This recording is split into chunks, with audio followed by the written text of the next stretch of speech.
Hi, welcome back.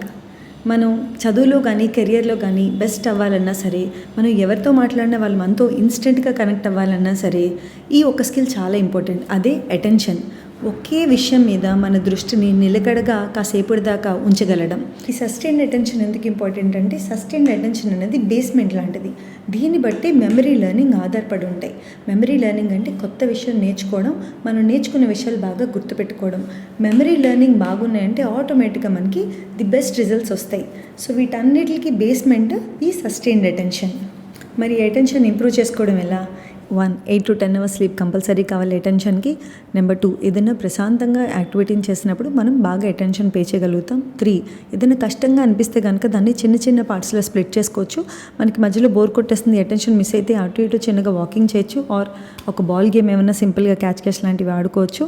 మధ్యలో phone చూడడం, TV చూడడం మటుకు దానివల్ల ఉపయోగం లేదు, ఇంకా ఎక్కువ డిస్ట్రాక్ట్ అయిపోతాం. 4th, టీవీ చూస్తూ హోంవర్క్ రాయడం is a very bad habit, దాన్ని అవాయిడ్ చేయడానికి ట్రై చేయాలి. 5th, పిల్లలకి మోటివేషన్ యాజ్ సచ్ తక్కువ ఉంటుంది కాబట్టి మనం బయట నుంచి వాళ్ళని మోటివేట్ చేయడానికి ట్రై చేయాలి.